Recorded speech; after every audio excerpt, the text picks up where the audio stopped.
لا حول ولا قوة إلا بالله العلي العظيم. أعوذ بالله السميع العليم من الشيطان اللعين الرجيم.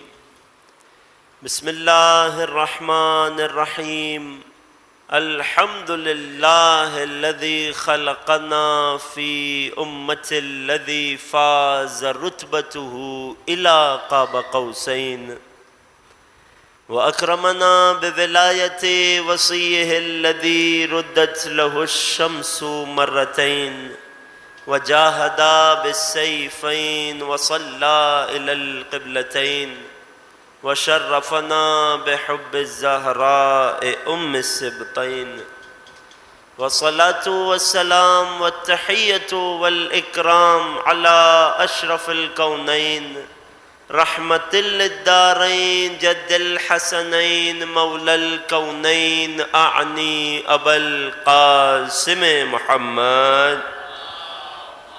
صل على محمد وآله وعلى أهل بيته الأطيبين الأطهرين، رحمة الله على محبيهم، ولعنة الله على أعدائهم، ومنكري فضائلهم، وغاصبي حقوقهم أجمعين.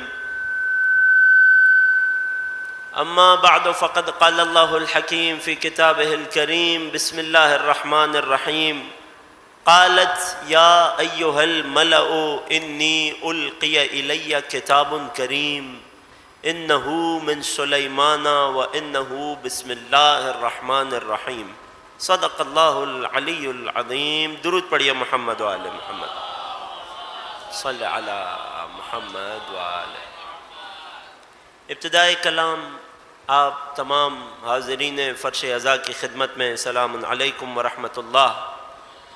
پروردگار کا شکر ادا کرتے ہیں اس عظیم نعمت پر کہ پالنے والے نے ہمیں فرش عزا پہ آنا نصیب کیا. شہادت رسول خدا اور امام حسن مجتبیٰ کی مناسبت سے یہ سلسلہ گفتگو آج ہماری گفتگو کی چوتھی تقریر ہے. سورہ نمل کی ان چند آیتوں کے ذیل میں ہماری گفتگو کا موضوع مکتوبات امام حسن، وہ خطوط کہ جو آپ علیہ السلام نے اپنی حیات میں تحریر فرمائے. اس حوالے سے پہلے دن ایک انتہائی مختصر خط کہ جو ایک جملہ تھا وہی امام نے جواب میں لوٹا دیا تھا، مگر ایک بہت بڑا فلسفہ امام نے اس میں ہمیں سمجھا دیا. پہلے روز آپ کی خدمت میں پیش کیا. گزشتہ 2 دنوں میں وہ خط کہ جب صحابی نے امیر المؤمنین کو ایک خط لکھا کہ مولا میں اپنے ایمان میں کمزوری محسوس کر رہا ہوں، فقوّنی، میرے ایمان کو مضبوط کر دیجئے. اس کے جواب میں جو مولا امیر المؤمنین نے اپنے لال، اپنے فرزند آقا حسن مجتبیٰ علیہ السلام کو امر فرمایا کہ بیٹا حسن، عقیدے کے اس خط کا جواب آپ دیجئے. تفصیل سے 2 دنوں میں وہ خط اپنے کچھ مطالب کی تفصیل اور شرح کے ساتھ آپ کی خدمت میں پیش کیا. انشاءاللہ کہ گفتگو اذہان عالیہ میں محفوظ ہے. آج جو خط، جو مکتوب آپ کی خدمت میں پیش کرنا چاہتا ہوں، ارادہ یہ ہے کہ آج ہی کے دن میں اس خط کو مکمل کر لیا جائے تاکہ کل آخری گفتگو میں امام کا ایک نیا خط ایک اہم عقائدی موضوع پر کہ جس پر بہت کم بات کی جاتی ہے، قضاء و قدر سے متعلق امام حسن مجتبیٰ کا ایک خط ہے. چاہتا ہوں کہ کل وہ آپ کی خدمت میں پیش کر کے آپ اس 5 روزہ گفتگو کو سمیٹا جائے. تو آج جو مکتوب اور خط پیش کرنا ہے وہ خطوط کی جو تقسیم پہلے دن آپ کی خدمت میں کی تھی، ذہنوں میں ہے؟ کتنی قسم کے خطوط تھے؟ 5 قسم کے خطوط تھے. ان میں سے یہ وہ قسم ہے کہ جو امام حسن مجتبیٰ نے اپنے بابا کی شہادت کے بعد صلح نامے کے وقت یا اس کے بعد لکھے. یہ اس تیسری قسم میں آئے گا. اور اپنے موضوع کے اعتبار سے یہ خط تاریخ اور اس زمانے کی سیاست سے جڑا ہوا ہے۔ لہٰذا ضروری ہے کہ جس کانٹیکسٹ میں یہ خط ہے، پہلے وہ کانٹیکسٹ مومنین کے لیے واضح ہو، وہ پس منظر واضح ہو، تاکہ خط کی ایک ایک شق کو سمجھنے میں آسانی ہو اور حکمت امام حسن مجتبیٰ ہمیں سمجھ آ سکے۔ اگر آمادہ ہیں تو آج صلح امام حسن پر کچھ گفتگو کرنا چاہتا ہوں۔ مل کر ایک درود پڑھیے امام حسن کی عظمت میں۔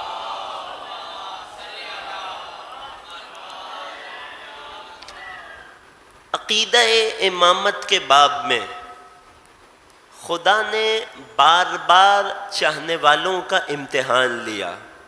خوب توجہ کیجئے گا ایک ایک لفظ پر۔ عقیدہ امامت کے باب میں قرآن کا تو واضح فیصلہ ہے نا، احسب الناس ان یترکوا ان یقولوا آمنا وهم لا یفتنون، کیا لوگوں نے یہ گمان کر لیا کہ وہ فقط کہہ دیں گے کہ ہم ایمان لے آئے، انہیں چھوڑ دیا جائے گا، ان کا امتحان نہیں لیا جائے گا؟ ہرگز نہیں۔ خداوند متعال اس دنیا میں انسان کے عقیدہ اور ایمان کا بار بار عملی امتحان لیتا ہے، اور اس عملی امتحان میں وہی کامیاب ہوتا ہے کہ عقیدہ جس کے حلق سے اتر کر دل تک پہنچ چکا ہو۔ خوب غور کیجئے گا، صلح امام حسن مجتبیٰ بھی عقیدہ امامت کا اظہار کرنے والوں کے لیے ایک بہت سخت امتحان تھا۔ جیسے ان کے بابا کے دور میں، امیر کائنات کے دور میں، جب جنگ صفین میں حکمین پر بات پہنچی اور حکمین کے نتیجے میں وہ جنگ ٹھہر گئی، تو یہ لوگوں کے عقیدے کا امتحان تھا۔ اس عقیدے میں جو لوگ اس امتحان میں جو ناکام ہوئے وہ خارجی بن کر سامنے آئے۔ غور کر رہے ہیں؟ اچھا، لطف کی بات یہ ہے، حیرت انگیز بات یہ ہے کہ جنگ صفین میں دو گروہ تھے آمنے سامنے۔ مولا کا لشکر تھا، مقابل میں حاکم شام کا لشکر تھا۔ ان دونوں گروہوں میں محاکمت طے پائی، حکم بنائے گئے۔ ان دونوں گروہ میں حکم بنائے گئے اور دونوں گروہوں کے حکم ایک خاص نتیجے پر پہنچے۔ گویا کہ دنیاوی اعتبار سے دیکھیے تو کسی کی بھی مکمل جیت نہیں ہوئی، لیکن اس کے باوجود جو دنیا دار طرف تھی، جو اپنی دنیا بسانے آئے تھے، وہ اپنے حاکم کے ساتھ ڈٹے رہے، مگر جو اپنی آخرت کی خاطر آئے تھے ان میں سے ایک گروہ نکل کر سامنے آیا کہ جس کا نام خوارج ہوا۔ یہ کتنی حیرت انگیز بات ہے کہ لوگ اپنے دین سے زیادہ اپنی دنیاوی مصلحتوں پر متحد ہو جاتے ہیں۔ یہ دستور دنیا ہے۔ آپ غور کیجئے، مثالیں اٹھائیے، لوگ اپنی اخلاقی اقدار، اپنے دین، اپنے عقیدے، کسی چیز پر اتنا متحد نہیں ہوتے، مگر جب لوگوں کی دنیاوی مصلحتیں ایک ہو جائیں، جب دنیاوی اہداف ایک ہو جائیں تو لوگ متحد ہو جاتے ہیں۔ یہ عجیب معاملہ ہے اس دنیا کا۔ جس طرح سے صفین کے بعد علی کے چاہنے والوں کے عقیدہ امامت کا امتحان ہوا، اسی طرح صلح امام حسن مجتبیٰ وہ موقع تھا کہ جہاں اب امام کے شیعوں چاہنے والوں کے عقیدہ امامت کا امتحان لیا جا رہا ہے۔ کون ہے کہ جو فقط منہ سے کہہ رہا ہے کہ مولا میں آپ کے امر کے آگے سر تسلیم خم ہوں، اور کون ہے کہ جو دل کی گہرائیوں سے اپنے دل کو ان کی بارگاہ میں جھکائے ہوئے ہے؟ فرق کہاں سامنے آیا؟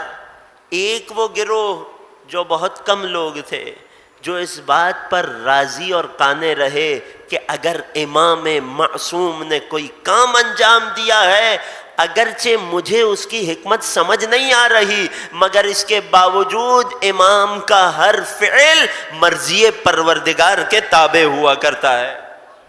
خوب غور کیجئے گا، امام کا ہر کام حکم خدا کے تابع ہوا کرتا ہے۔ لہٰذا میرا مصلحت کو نہ سمجھ پانا اس بات کی دلیل نہیں ہے کہ امام کا یہ فعل والعیاذ باللہ مصلحت سے خالی ہے، مگر یہ بہت چھوٹا سا گروہ تھا۔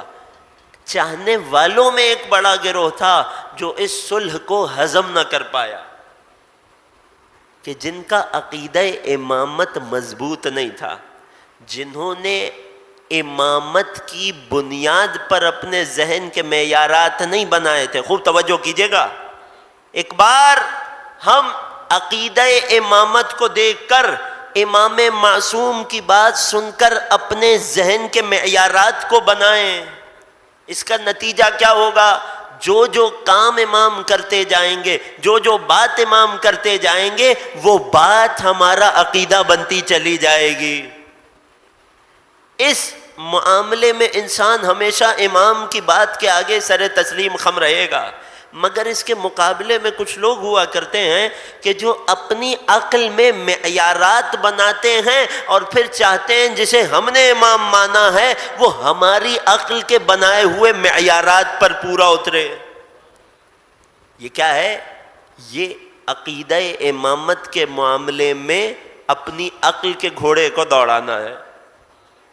خوب توجہ کیجئے گا، یہ جو دوسرا گروہ تھا امام حسن مجتبیٰ کے دور میں، جب امام نے صلح فرمائی اور لوگوں کے عقیدے کا امتحان ہوا، تو یہ دوسرے گروہ کے لوگ تھے کہ جنہوں نے والعیاذ باللہ امام کو یہ کہہ کر مخاطب کیا، السلام علیک یا، اب مجھ میں تاب نہیں کہ وہ لفظ دہرا سکوں، اے مؤمنوں کی عزت میں کمی کرنے والے۔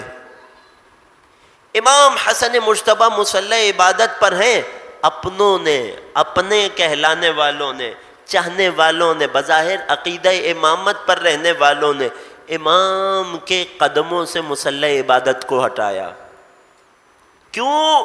کیونکہ امر امامت کا امتحان اتنا سخت تھا کہ برداشت نہیں کر پائے، چونکہ عقیدہ امامت دل میں راسخ نہیں ہوا تھا، یہ بات دل کی گہرائیوں میں اتری نہیں تھی، یہ اگر قدم بڑھائیں تو بھی امام ہے، یہ قدم روک دیں تو بھی امام ہے۔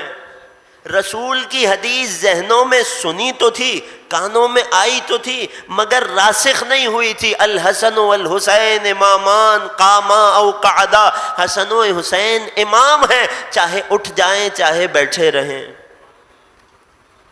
اس کے مقابلے میں جب امام حسن سے چاہنے والوں نے پوچھا، مولا آپ کی صلح کی حکمت کیا ہے؟ اللہ اکبر۔ علل الشرائع میں، کتاب علل الشرائع، شیخ صدوق علیہ الرحمہ، ہمارے محدثین میں ایک بہت عظیم نام، انہوں نے علل الشرائع میں ایک باب قائم کیا، ایک چیپٹر قائم کیا، اس کتاب کا ترجمہ بھی ہو چکا ہے، مومنین جا کر مطالعہ کر سکتے ہیں۔ العلۃ التی من اجلہا صالح الامام الحسن، وہ ریزنز، وہ حکمتیں کہ جن کی بنا پر امام حسن مجتبیٰ نے صلح انجام دی، اس میں انہوں نے آل محمد کی روایات کو لکھا۔ آئیے امام حسن کی زبانی ان کی صلح کی ایک حکمت اور ایک دلیل کو سنتے ہیں۔ اگر توجہ میرے ساتھ ہے، پیچھے آنے والوں سے گزارش کروں گا اگر جوان دوست ہیں آگے آگے تشریف لے آئیے، اس خلا اس فاصلے کو پر کیجئے، درود پڑھیے محمد و آل محمد پر۔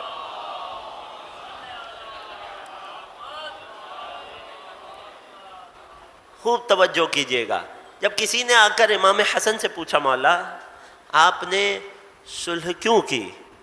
تو پہلے تو امام نے مثال دے کر سمجھایا، ان علت صلحی ہی التی صالح رسول اللہ لاجلہا اہل مکہ، میری صلح کی مثال اور حکمت ہو بہو وہی ہے کہ جو رسول کے پاس تھی جب اہل مکہ سے صلح حدیبیہ انجام دی۔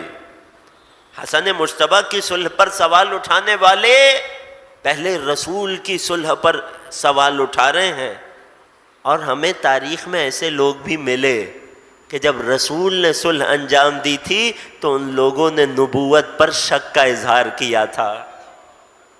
میرے ساتھ ہیں انشاءاللہ؟ فرماتے میری صلح کا سبب اور حکمت ہو بہو وہی ہے جو میرے نانا رسول اللہ کی صلح کی تھی۔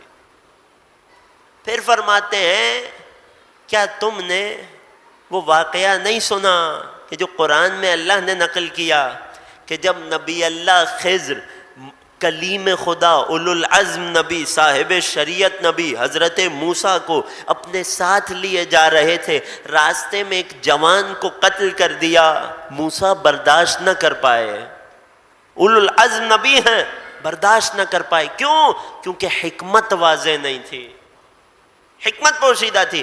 پھر ایک صحیح سالم کشتی میں جس کشتی والوں نے حضرت خضر کو سواری بھی بخشی، اسی کشتی میں سوراخ کر دیا، اسے عیبدار بنا دیا. 16ویں پارے کے ابتدائی صفحے کا پورا واقعہ. حضرت موسیٰ نے پھر اعتراض کیا. کیوں؟ کیونکہ موسیٰ پر حکمت واضح نہیں تھی. تم لوگ مجھ حسن مجتبیٰ کی صلح پر اس لیے اعتراض کر رہے ہو کیونکہ تم پر بھی مثل موسیٰ میری صلح کی حکمت چھپی ہوئی ہے. پھر مولا نے ایک ظاہری حکمت بتائی، خوب توجہ کیجئے گا. جب تک امام کسی ریزن میں، کسی حکمت میں بات کو محصور نہیں کریں، ہم بھی محصور نہیں کر سکتے. امام نے ایک حکمت بتائی، اس کا یہ مقصد نہیں ہے کہ کوئی اور دوسری حکمت نہیں تھی. جتنا اس در سے ملا ہم نے لے لیا. امام فرماتے ہیں وَلَوْ لَمْ أُصَالِحْ، اگر آج حسن مجتبیٰ صلح نہ کرتا تو روئے زمین پر میرے بابا علی کے شیعوں میں سے ایک بھی باقی نہ رہتا. حسن مجتبیٰ نے ایک صفحہ لکھ کر روئے زمین پر علی کے شیعوں کو بچا لیا، گویا رسول کے حقیقی دین کو بچا لیا. اگر متوجہ ہیں درود پڑھیے محمد و آل محمد پر.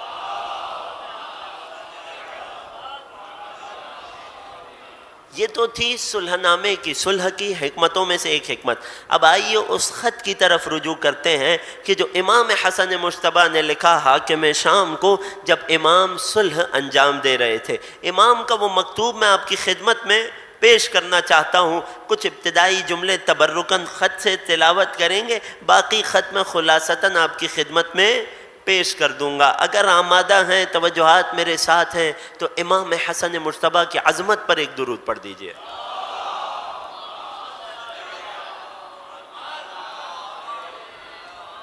ایک اور درود پڑھیے محمد و آل محمد. خط کا آغاز امام نے کیا بالکل اسی طرح جس طرح نبی خدا سلیمان نے کیا تھا. ہم نے دیکھا کہ جب اللہ کی حجتیں ظالموں کو خط لکھتی ہیں تو خط کا آغاز بسم اللہ سے کیا کرتی ہیں. سورہ نمل کی آیتیں ذہنوں میں ہیں. امام حسن مجتبیٰ نے خط کا آغاز فرمایا، لکھا بسم اللہ الرحمن الرحیم. کتنا قیمتی ہے یہ بسم اللہ جو قلم امامت سے لکھا جا رہا ہے. بسم اللہ الرحمن الرحیم. هذا ما صالح علیہ الحسن بن علی بن ابی طالب. پھر امام نے حاکم شام کا لام لکھا کہ یہ وہ شروط ہیں، یہ وہ بنود ہیں، یہ وہ نکات ہیں کہ جن پر حسن ابن علی ابن ابی طالب صلح کر رہے ہیں حاکم شام سے. فرمایا اولا، پہلی شرط، ان یسلم الیہ ولایت امر المسلمین، کہ امام حسن مجتبیٰ امر مسلمین کی ولایت حاکم شام کے حوالے کر دیں گے. یعنی ظاہری طور پر حکومت اس کے حوالے کر دیں گے، محدود وقت تک کے لیے حکومت اس کے حوالے کریں گے، مگر کس بنا پر؟ فرماتے ہیں علی اللہ ان یعمل فیہم بکتاب اللہ تعالی و سنت رسول، اس شرط پر کہ اب سے حاکم شام لوگوں میں حکومت کرے گا تو اللہ کی کتاب اور اس کے رسول کی سنت کی بنا پر کرے گا. کاش توجہ کریں عزیزوں. آئیے یہاں بات کو روکتے ہیں. خلاصہ پیش کروں اس صلح نامے کا، شاید آپ کے لیے آسانی کا باعث ہو. امام نے اپنے صلح نامے میں 6 شرطیں لگائی ہیں. کچھ اور بھی شرائط ہیں جن میں اختلاف پایا جاتا ہے، بعض تاریخی نسخوں میں نقل ہوئی، بعض نہیں ہوئی. یہ 6 شرطیں وہ ہیں جو متفق علیہ ہیں، جو امام نے لگائی. ان میں سے 3 شرطیں حکومت اور انداز حکومت سے جڑی ہوئی تھیں، اور باقی 3 شرطیں اجتماعی اور معاشرتی معاملات سے تعلق رکھتی تھیں. آمادہ ہیں عزیزوں؟ پہلی شرط، خوب توجہ کیجئے گا، یہ ایک پہلی شرط ذوالفقار کی مانند حملہ ہے کہ جس نے ماضی اور مستقبل دونوں کو طاری کیا. امام حسن مجتبیٰ نے اپنے صلح نامے کی شرط میں حاکم شام کی ماضی کی بنیادوں کو بھی ڈھا دیا اور ایک شرط ایسی لگائی کہ مستقبل بھی تاریک کر دیا. خوب غور کیجئے گا. پہلی شرط جو لگائی، جس شرط پر یہ صلح ہو رہی ہے کہ حاکم شام اب سے تو لوگوں میں حکومت کرے گا اللہ کی کتاب اور اس کے نبی کی سنت کے مطابق. آپ نے غور نہیں کیا. جانتے ہیں یہ شرط کتنا پہلے جاتی ہے، کتنا پیچھے پلٹتی ہے. اس شرط نے کون کون سی عمارتوں کو ڈھا دیا. حسن مجتبیٰ نے اپنے ایک جملے سے اپنے اور اپنے اجداد کی تاریخ کی تصدیق اور تائید کر دی اور حاکم شام اور اس کے بڑوں کی تاریخ کو رد کر دیا. وہ کیسے کیا؟ ذرا آئیے تلاش کریں یہ شرط کہاں تک جاتی ہے. یہی دن تھے نا، 28 صفر کا ہی دن تھا کہ جب نبی بستر علالت پر تھے. اور وہ حدیث دوات و قلم آپ نے سن رکھی ہے نا، ہمارے ہاں بھی ہے، برادران کی کتب میں بھی ہے کہ جب نبی کو غشی سے افاقہ ہوا تو سوال کیا میرے لیے کاغذ قلم لاؤ. حدیث قرطاس سب نے سن رکھی ہے نا. ہمارا فرض ہے اپنے بچوں کو سنائیں تاکہ ہمارے بچوں کو خبر ہو رسول پر کیا کیا ظلم ڈھائے گئے. یہ مظلومیت رسول ہے. ساری زندگی جنہیں تعلیم دیتے رہے، آج ان کا قد اتنا بڑا ہو گیا کہ نبی فرما رہے ہیں مجھے کاغذ قلم لا کر دو، تو کسی نے آ کر کہا حسبنا کتاب اللہ. یہی تو نبی اور نبی کی فکر سے اختلاف کا اظہار تھا کہ جو بعد میں حکومتوں کی صورت میں ظاہر ہوا. میرے ساتھ توجہ دیجیے گا عزیزوں، کاش پہنچا سکوں. جب رسول بستر علالت پر تھے، نبی نے چاہا کہ کاغذ قلم لایا جائے. کیوں؟ تاکہ وہ بات لکھ دوں کہ اس کے بعد قیامت تک امت گمراہ نہ ہو. تب کسی نے آ کر کہا تھا حسبنا کتاب اللہ، اور اسی کہنے والے کی حکومتوں کی بنیاد پر حاکم شام کی حکومت کھڑی تھی. کہنے والے نے کیا کہا تھا؟ حسبنا کتاب اللہ، ہمارے لیے کتاب خدا کافی ہے.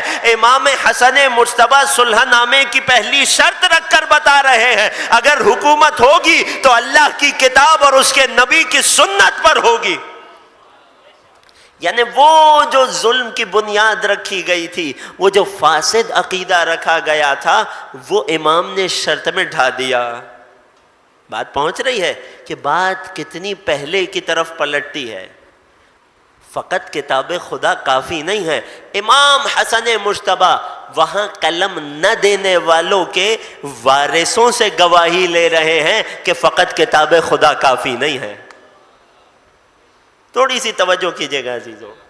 فقط اتنا نہیں، آئیے بات کو اور آگے بڑھائیں.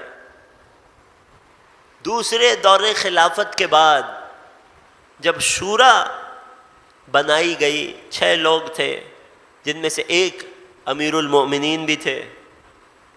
تو شورا نے امیر المومنین کے سامنے شرط کیا رکھی تھی؟ ہم ابھی یہ تخت حکومت آپ کے حوالے کر دیں. شرط کیا ہے؟ شرط یہ ہے کہ آپ اللہ کی کتاب، رسول کی سنت اور اپنے سے پہلے والوں کی سیرت کے مطابق حکومت کریں گے. یہ فرق ہے علی میں اور علی کے دشمنوں میں کہ جب علی کے سامنے شرط رکھی گئی، یہ حیلہ تو کوئی بھی انسان کر سکتا ہے، آج مان لیتے ہیں، کل جب تخت پر قابض ہو جائیں گے تب کون پوچھنے والا ہے. حاکم شام نے یہی کام کیا کہ آج صلح نامے کی شرائط مان لیتے ہیں، کل کون سا پورا کرنا ہے. مگر یہی فرق ہے علی کے دشمنوں کی سیاست میں اور علی کے طرز عمل میں. خوب غور کیجیے گا. جب مولا کے سامنے شرط رکھی گئی، 3 چیزیں ہیں شرط میں: اللہ کی کتاب، رسول کی سنت اور اپنے سے پہلے والے حکام کی سیرت کے مطابق حکم کرنا. مولا نے فرمایا جہاں تک پہلی 2 باتیں ہیں، اللہ کی کتاب ہے، اس کے نبی کی سنت ہے، تو ان 2 چیزوں کو مجھ سے زیادہ کوئی نہیں جانتا.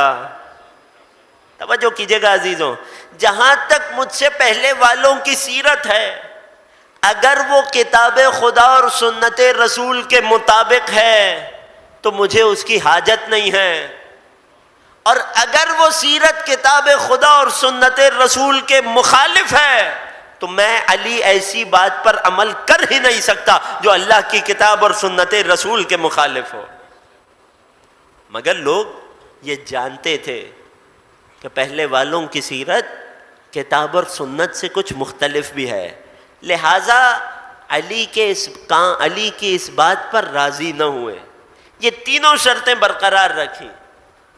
علی نے اس شرط کو تسلیم نہیں کیا، علی کو ان کے حق سے محروم رکھا گیا۔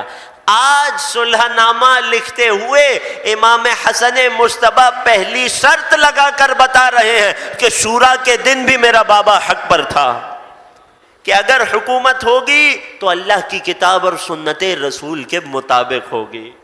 اگر بات پہنچ گئی، ایک درود پڑھیے آقا حسن کی عظمت۔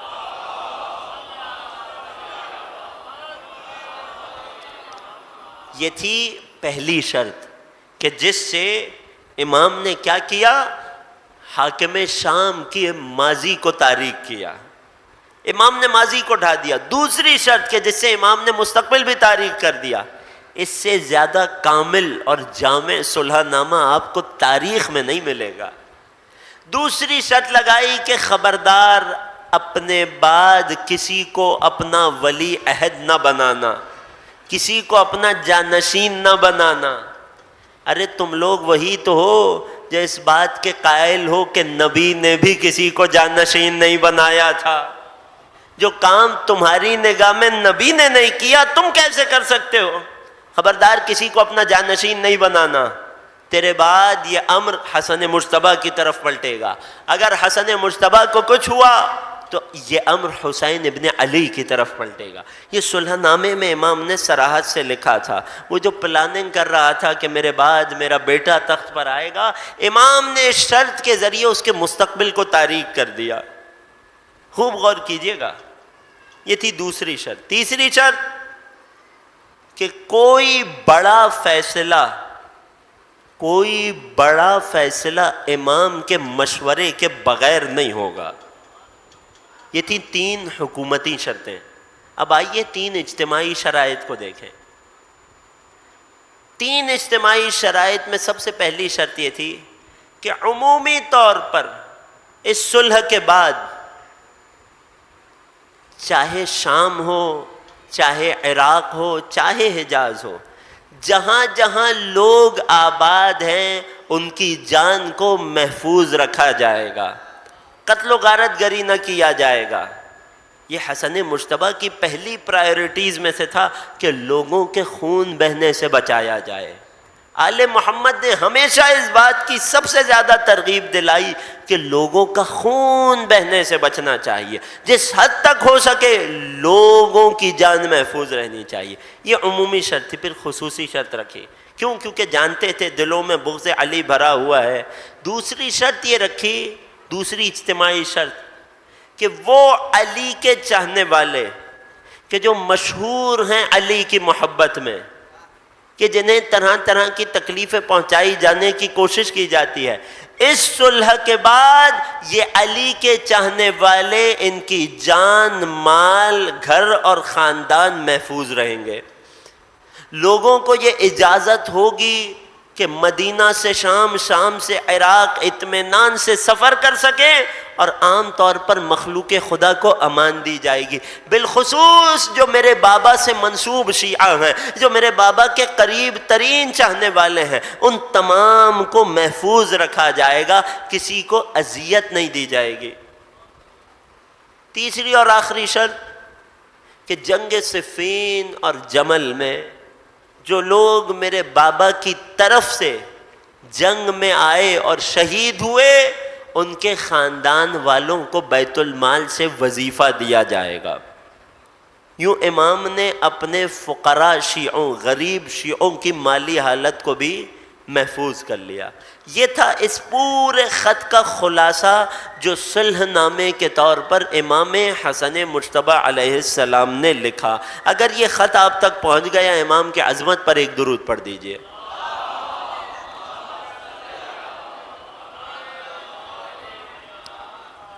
اب غور کیجئے گا، اس خط کے، اس صلح نامے کے اثرات کیا ظاہر ہوئے۔ ہمارے ہاں ایک طبقہ ہے کہ جو یہ گمان کرتا ہے کہ امام نے صلح لکھ دی، صلح کر لی، مگر ایک کاغذ سے زیادہ کوئی خارجی اثر مرتب نہیں ہوا، جبکہ یقین جانیے تاریخ کا دقیق مطالعہ اس بات کی گواہی دیتا ہے کہ بات ایسی نہیں ہے جیسا کچھ لوگ گمان کرتے ہیں کہ فقط ایک کاغذ بدل کیا گیا، ایکسچینج آف پیپرز ہوا، اس کے بعد کچھ نہیں ہوا۔ نہیں، ایسا نہیں ہے۔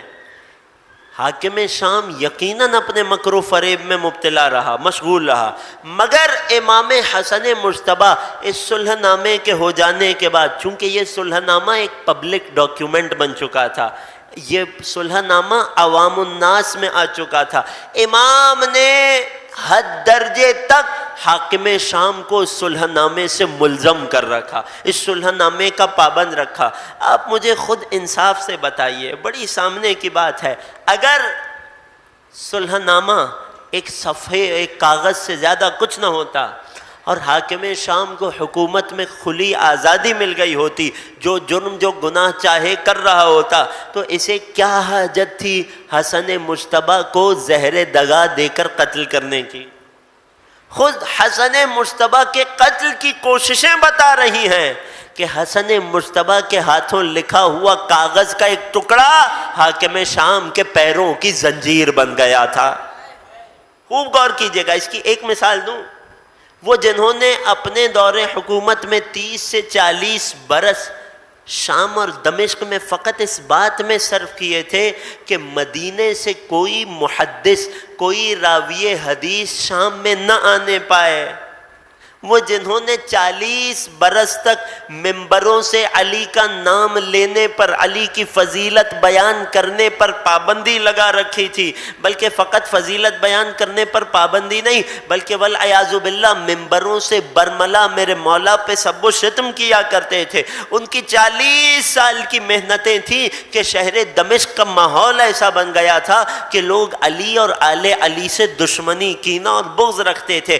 امام حسن مجتبی کے صلح نامے کے بعد کہ جب امام نے یہ بات اس میں لازم کروائی کہ عراق، حجاز اور شام میں لوگ جہاں چاہیں سفر کریں گے، لوگ امان میں رہیں گے، ایک نتیجہ اور اثر یہ ہوا کہ مدینے سے دوبارہ محدثین اور راویان حدیث شام اور دمشق سفر کر کے جانے لگے۔ یوں اسی دمشق اور شام میں کہ جہاں آج سے امام حسن کی صلح سے کچھ برس، کچھ عرصہ پہلے لوگ یہ سن کر حیران ہوئے تھے کہ علی کا مسجد میں کیا کام تھا، وہی ملک شام تھا کہ صلح امام حسن مجتبی کے بعد محدثین کی آماجگاہ بنا اور وہاں اہل بیت کے فضائل اور صحیح دین رسالت نشر ہونے لگا۔ یہ کیا تھا؟ یہ صلح امام حسن کا ایک اثر تھا۔ جہاں کوئی حاکم شام یا اس کا کوئی گورنر، کوئی ہرکارہ امام علی کے کسی چاہنے والے کو اذیت میں مبتلا کرتا، کوئی تکلیف دیتا، امام حسن مجتبی فوراً ایک خط لکھا کرتے اور حاکم شام کو اس کا عہد و پیما یاد دلایا کرتے۔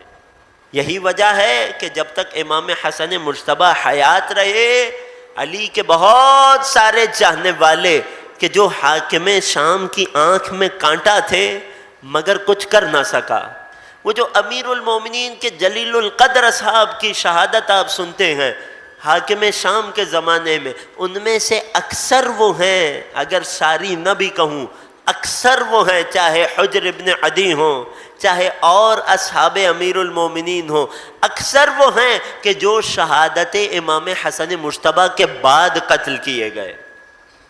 غور کر رہے ہیں عزیزوں؟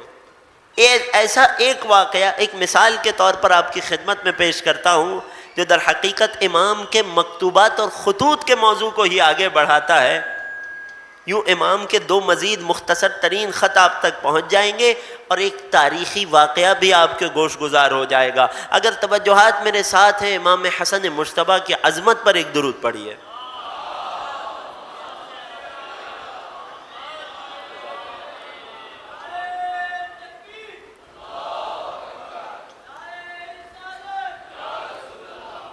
جزاک اللہ۔ سب مل کر یا علی مشکل کشا۔ حق ہے عزیزوں امام حسن مجتبیٰ کے ذکر کا، حق ہے مولا کے فضائل کا کہ انسان جاگ کر سنے۔ ایسا ہی ایک موقع امیر المومنین کا ایک خاص صحابی ہے، علی کے شیعہ ہونے کے اعتبار سے شہر کوفہ میں معروف ہے۔ شہر کوفہ کے گورنر، کون گورنر؟ جس کا نام تاریخ میں لیا جاتا ہے زیاد ابن ابیہ۔ ترجمہ سنیے گا اور جو پہنچ جائے، بہت ساری باتوں کے ممبر پہ زیادہ صراحت نہیں کی جا سکتی۔ زیاد ابن ابیہ، وہ زیاد کہ جو بیٹا ہے کس کا؟ ابی ہی، اپنے باپ کا۔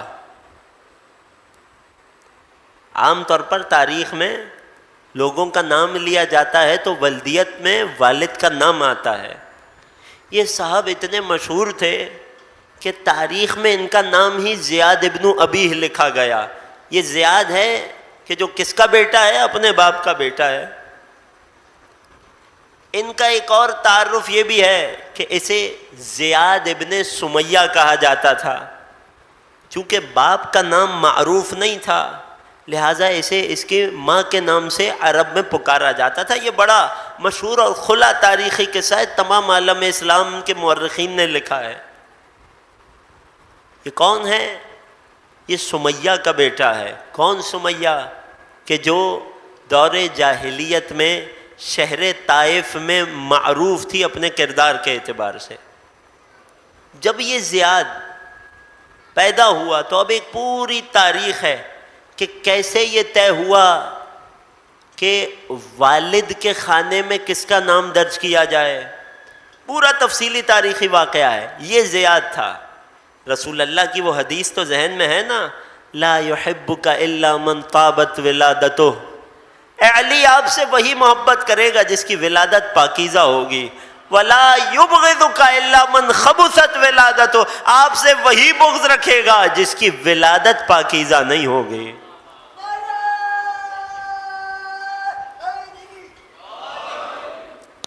اگر اس کے لیے اس کے دل میں، زیاد کے دل میں، یہ کون ہے؟ عبید اللہ ابن زیاد کا باپ۔ اب آپ سوچئے عبید اللہ ابن زیاد کا بھی باپ، یہ وہ ہے کہ جو بغض علی کے اعتبار سے معروف تھا، اور کیوں نہ ہوتا، ابتدا میں نے آپ کی خدمت میں عرض کر دی۔ جب یہ زیاد ابن ابی، اب اس کا حاکم شام سے ایک تعلق تھا، حاکم شام اسے اپنا بھائی کہا کرتا تھا۔ کیوں کہا کرتا تھا؟ اس کی بھی ایک تاریخ ہے۔ جب یہ کوفہ کا گورنر بنایا گیا صلح نامے کے بعد، تو اس نے مولا علی کے ایک چاہنے والے کو گرفتار کرنے کی کوشش کی۔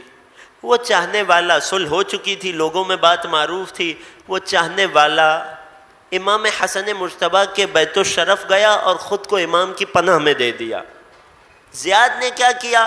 اس چاہنے والے کے گھر کو ڈھا دیا، اس کے بھائی، بچوں، اہل خانہ کو گرفتار کر لیا، اپنی قید میں رکھ لیا۔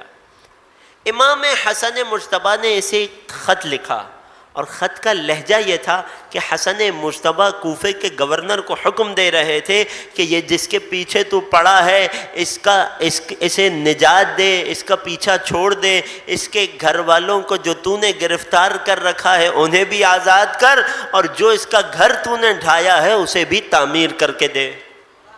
امام نے زیاد ابن ابی کو یہ خط لکھا۔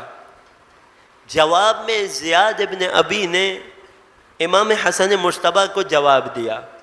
امام کا خط میں یہ جملہ تھا کہ اس شخص کے حق میں میری شفاعت اور سفارش کو قبول کر۔ جواب میں جو خط لکھا گیا، اس خط میں لعین نے، شقی نے امام حسن مجتبیٰ سے بہت گستاخی کی۔ کچھ وہ کہ جو گستاخی تھی، کچھ وہ کہ جو اپنی دانست میں وہ گستاخی سمجھ رہا تھا، مگر در حقیقت امام کی ایک بہت بڑی فضیلت کا اقرار تھا۔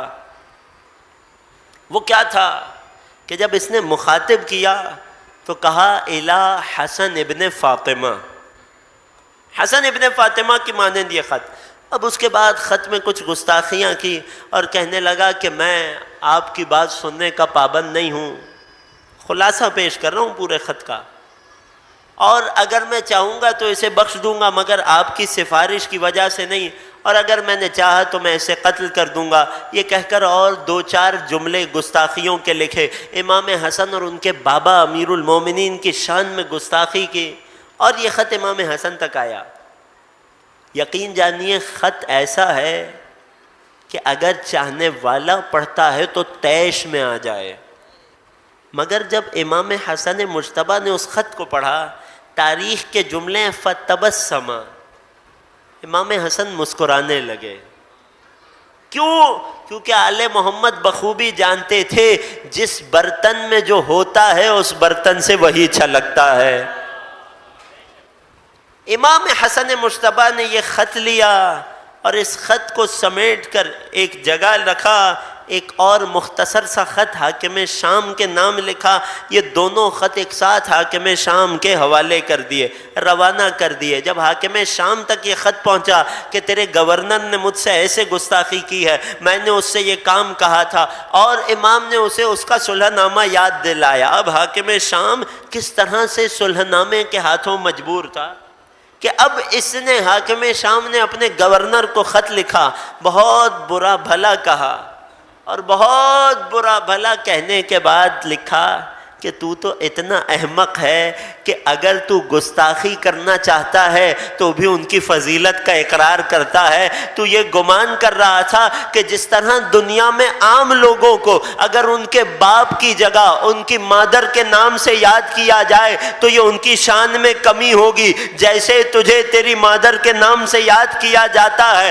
اور یہ در حقیقت تیری تحقیر ہے۔ تو یہ سمجھ رہا تھا کہ حسن مجتبیٰ کے ساتھ بھی یہی کام کرے گا اور ان کی شان میں کمی آ جائے گی، در حقیقت تو نے حسن ابن فاطمہ لکھ کر حسن کی سب سے بڑی فضیلت کا اقرار کر لیا ہے۔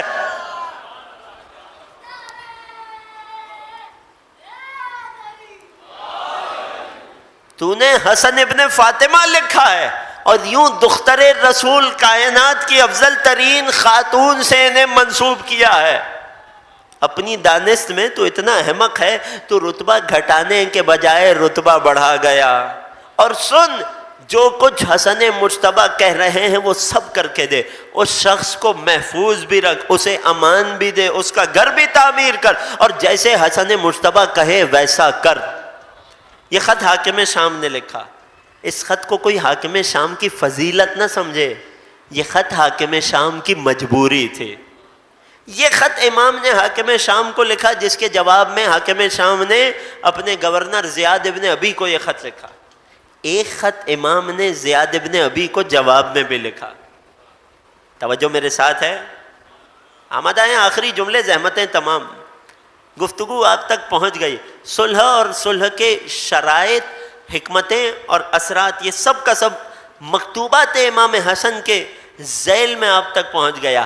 امام نے زیاد ابن ابی کی گستاخیوں کے جواب میں فقط ایک جملہ لکھ کر بھیجا، اما بعد قال رسول اللہ الولد للفراش وللعاہر الحج، کہ کائنات کے رسول کا فیصلہ ہے جس کی مخالفت تجھے اپنا بیٹا کہنے والے نے کی۔ اللہ کے رسول فرما گئے کہ بچہ صاحب فراش کا ہوتا ہے۔ یہ ایک بڑا دقیق فقہی موضوع ہے کہ جہاں پر انسان کا نسب شبہے کا شکار ہو تو کیا حکم لگایا جائے۔ رسول نے فرما دیا بچہ صاحب فراش کا ہوتا ہے، جس کے بستر پر پیدا ہوا ہے فقہی اعتبار سے اس سے منسوب ہوگا، مگر تجھے تیرے باپ نے اپنے سے منسوب کیا جبکہ تو اس کے لیے صاحب فراش نہیں تھا۔ پھر مولا نے ایک اور بات بتائی، وَلِلْعَاهِرِ الْحَجْ، اور جو لوگ ناپاکیاں کرتے ہیں، گنہگار ہوتے ہیں، اپنی گنہگاری میں مشہور ہوتے ہیں، ان کی سزا رجم کر دینا ہے، سنگسار کر دینا ہے۔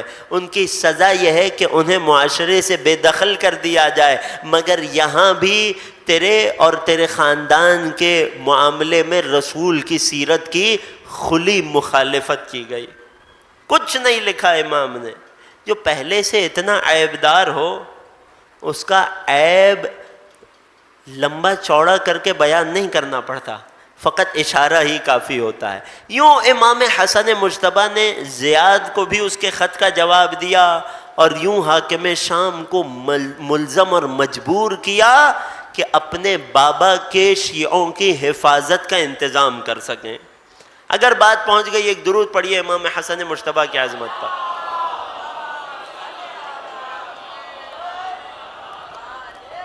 بس عزیزوں، یہ آقا حسن مجتبیٰ کہ جو جب تک حیات رہے دشمن کو کاغذ پر قلم سے لکھی کچھ سطروں سے مجبور کیے رہے، مگر ایک وقت آیا کہ جس امت نے اپنے نبی سے وفا نہ کی تھی، انہوں نے آل نبی کو بھی بڑے دکھ پہنچائے۔ کل آپ کی خدمت میں مصائب کے باب میں تفصیل سے شہادت امام حسن مجتبیٰ پڑھ چکا، اور اپنے وعدے کے مطابق آج اور کل کی آخری گفتگو میں رسول اور رسول کے بعد کے حالات کو پڑھنا ہے۔ وہ شہادت آج آپ کی خدمت میں پیش کرنی ہے، وہ مصیبت آج آپ کی خدمت میں پیش کرنی ہے کہ جس کے بارے میں میرے چھٹے امام فرماتے ہیں کہ اگر دنیا میں تمہیں کوئی بھی تکلیف پہنچے، تمہارا کوئی اپنا چلا جائے، کوئی بہت بڑا نقصان ہو جائے، تو ہمارے جد رسول اللہ کی رحلت کو یاد کرنا۔ کیوں؟ کیونکہ کائنات میں مخلوق خدا کا اس سے بڑا نقصان کبھی نہیں ہوا۔ ائمہ طاہرین نے فرمایا، خود امام حسین کے جو سید الشہداء ہیں، جن کے بارے میں ہمیں یہ حکم ہے ان کنت باکیا لشیء فابکی للحسین، اگر کسی بھی چیز پر رونا ہے تو اپنے گریے کا رخ حسین کی طرف موڑ دو۔ وہ حسین ایک جگہ فرماتے ہیں کہ اس کائنات پر جو سب سے بڑی مصیبت آئی وہ رسول اللہ کا اس کائنات سے پردہ فرمانا تھا۔ آئیے آج اس رسول گرامی کی جدائی پر آنسو بہاتے ہیں، اور یقین جانیے رسول کی جدائی پر آنسو بہانا فاطمہ زہرا کی سنت ہے، آقا امیر المومنین کی سنت ہے، حسن و حسین کی سنت ہے۔ کائنات کے رسول اپنے آخری ایام میں ہیں، بستر علالت پر ہیں، حجرہ جناب فاطمہ میں ہیں۔ ایک وقت آیا کہ رسول اپنی امت سے اتنے خفا ہوئے کہ رسول نے سوائے اپنے اہل بیت کسی اور کو اپنے گرد ٹھہرنے کی اجازت نہ دی۔ وہ سارے مصائب ہو چکے، امت نے اس حالت میں بھی رسول کو طرح طرح سے ایذا پہنچائی۔ کبھی رسول کی رضامندی کے بغیر رسول کی خدمت میں کوئی دوا پیش کی گئی، کبھی جو چیز رسول نے طلب کی رسول کو وہ نہ دی گئی، کبھی رسول کی اجازت کے بغیر کسی کو رسول کی جانماز پر لایا گیا۔ تاریخ نے یہ منظر بھی لکھا۔ یقین جانیے یہ سب مصیبت ہیں، یہ سب مصائب ہیں رسول کے۔ ذرا سوچئے قلب رسالت پہ کیا گزرتی ہوگی کہ جنہوں نے اس امت کے لیے اپنا سب کچھ دے دیا، مگر امت کیا کر رہی ہے؟ ابھی نبی دنیا سے پردہ نہیں فرمائے ہیں، نبی کی اجازت کے بغیر کسی کو جانماز رسول پہ لا کھڑا کیا۔ حضرت ابن عباس روایت کرتے ہیں وہ موقع تھا جب نبی کو غشی سے افاقہ ہوا، حکم دیا اے ابن عباس آپ مجھے ایک طرف سے تھامیے اور میرے بھائی علی سے کہیے کہ مجھے ایک طرف سے تھامے۔ رسول اپنے بستر سے اٹھے ہیں اس مرض کے عالم میں، اس تکلیف کے عالم میں، اور رسول مسجد نبوی تشریف لے گئے، اپنے حجرے سے باہر تشریف لائے، اور جسے رسول کی اجازت کے بغیر جا نماز پہ کھڑا کیا گیا، رسول نے اسے ہٹنے کا حکم دیا اور اس مرض کے عالم میں خود نماز پڑھائی۔ اللہ اکبر۔ اب دن اور وقت گزرتے جا رہے ہیں، لہجہ بلہجہ رسول کی حالت بدلتی جا رہی ہے، کیفیت میں لمحہ بلمحہ تغیر آتا جا رہا ہے، یہاں تک کہ ایک موقع آیا رسول نے سوائے اپنے اہل بیت کے باقی تمام کو حجرے سے باہر جانے کا حکم دیا۔ اب رسول کے پاس یا علی بیٹھے ہیں، یا رسول کی بیٹی فاطمہ تشریف فرما ہے، یا حسن ہیں یا حسین ہیں۔ عجیب معاملات ہیں، رسول بار بار علی کو دیکھتے جاتے ہیں، بار بار روتے جاتے ہیں، یا رسول اللہ کیا ماجرا ہے؟ اے علی مجھے جبرائیل امین نے بتایا ہے میرے بعد آپ کو بڑا سخت امتحان دینا ہے۔ اے علی میں رسول آپ سے وعدہ لینا چاہتا ہوں، کیا ان سخت ترین امتحانات میں صبر کا دامن تو نہ چھوڑو گے؟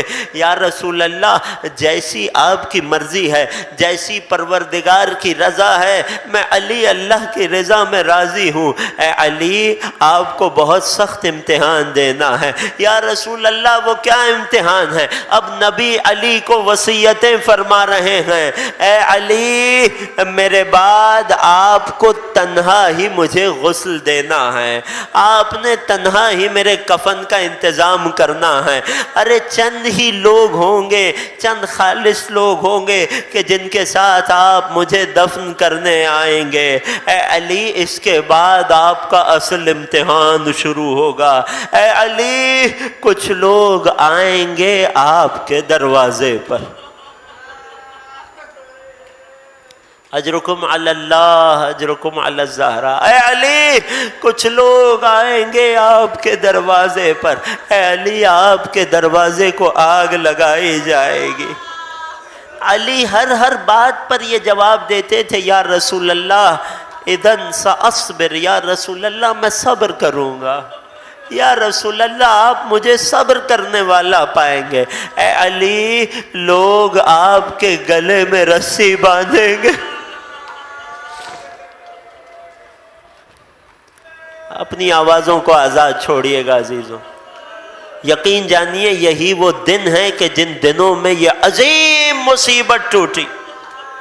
اے علی لوگ آپ کے گلے میں رسی ڈالیں گے، اذن سأصبر یا رسول اللہ میں صبر کروں گا۔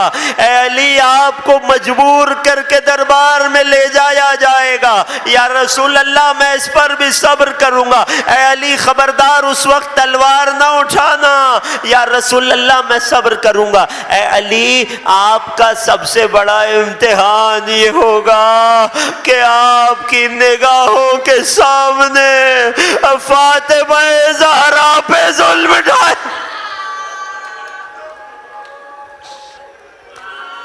اجرکم علی اللہ اجرکم علی الزہرا۔ تاریخ نے لکھا یہ وہ موقع تھا، علی نے سنا تھا، علی کے کانوں پہ جب یہ جملے پڑے لبوں پر کلمہ استرجاع آ گیا، انا للہ و انا الیہ راجعون۔ علی کی آنکھیں سرخ ہونے لگی، آنکھوں سے آنسو جاری ہوئے، سر جھکا کر کہا اگر اللہ اور اس کے رسول کی یہی رضا ہے تو علی اس پر بھی صبر کرے گا۔ ایک مرتبہ تمام وصیتیں مکمل ہوئی، رسول نے کچھ دیر حسن و حسین کو اپنے سینے سے لگایا، حسن کو دیکھتے جاتے ہیں، روتے جاتے ہیں، حسین کی طرف نگاہ کرتے ہیں، روتے جاتے دے ہیں۔ جناب فاطمہ نے سوال کیا یا رسول اللہ اپنے نواسوں کو دیکھ کے کیوں رو رہے ہیں؟ اے فاطمہ مجھ نبی کی آنکھیں وہ منظر دیکھ رہی ہیں، میرے بعد یہ امت میرے نواسے حسین پر کیا ظلم ڈھائی۔ اے فاطمہ میری امت کا ایک ایسا گروہ ہے جو میری شفاعت کی امید رکھتا ہے، جو کربلا میں میرے حسین کو 3 دن کا پیاسا ذبح کرے گا۔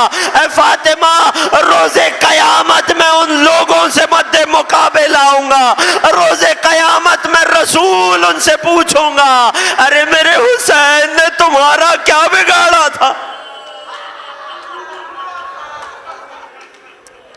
اجرکم علی اللہ، اجرکم علی الزہرا۔ سر کو پیٹ کے ماتم کرنا کائنات نے اس سے بڑی مصیبت نہیں دیکھی۔ ایک مرتبہ رسول تمام اہل بیت سے رخصت ہو گئے، جناب فاطمہ زہرا کا زانو ہے، رسول گرامی کا سر اقدس ہے، بار بار رسول پر غشی طاری ہوتی ہے، بار بار فاطمہ کے رخسار سے ٹپکتے آنسوؤں سے نبی کو افاقہ ہوتا ہے۔ ایک مرتبہ نبی کی غشی کچھ طویل ہوئی، دروازے پہ دستک ہوئی، فاطمہ زہرا نے روتے ہوئے فرمایا ارے کون ہے؟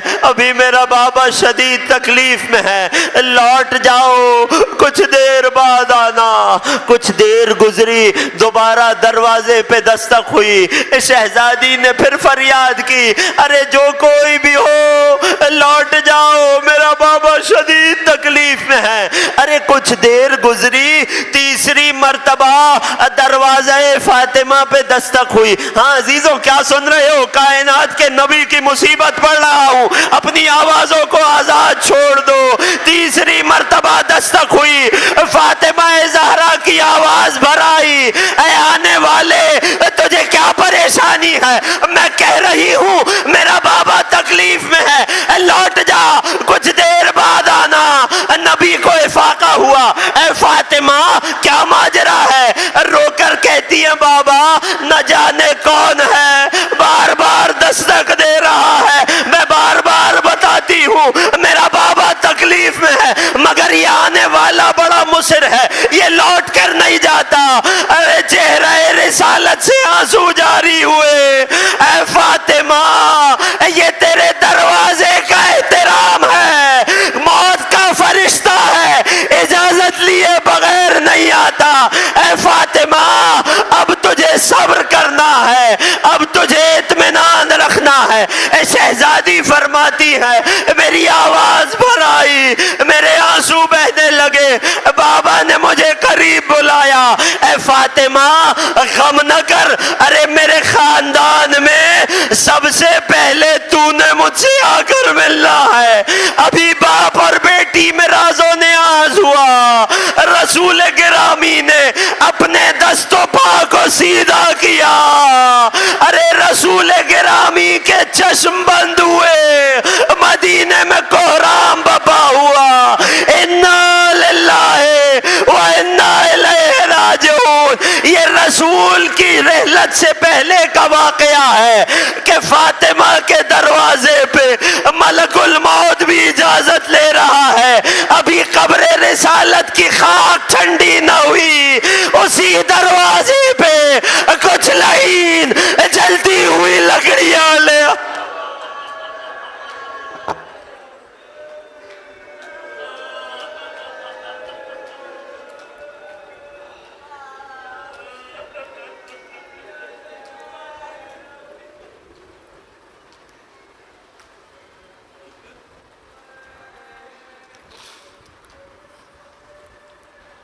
الا ولعنۃ اللہ علی القوم الظالمین وسيعلم الذين ظلموا آل محمد أي منقلب ينقلبون۔ بار الہ تجھے واسطہ مظلومیت آل اطہار کا، تجھے واسطہ غربت آل اطہار، ہمارے ان آنسوؤں کو قلب نازنین مادر حسین کے لیے مرہم کا باعث قرار دے۔ بار الہ جو مومنین و مومنات فرش عزا پہ بیٹھے ہیں، دلوں میں جو حاجتیں لیے بیٹھے ہیں، ہماری تمام دلی حاجات کو بر فرما۔ فرش عزا کے صدقے ہمارے صغیرہ و کبیرہ گناہوں کو معاف فرما۔ بار اللہ ہمارے مرحومین کی مغفرت فرما۔ سب سے بڑی دعا، سب سے بڑی آرزو، منجی بشر، منتقم کربلا، فرزند زہرا، قائم آل محمد کے ظہور میں تعجیل فرما۔ ہمیں مولا کے اعوان اور انصار میں شمار فرما۔ ربنا تقبل منا انک انت السمیع العلیم وتب علینا انک انت التواب الرحیم بجاہ محمد وآلہ الطاہرین ماتم حسین۔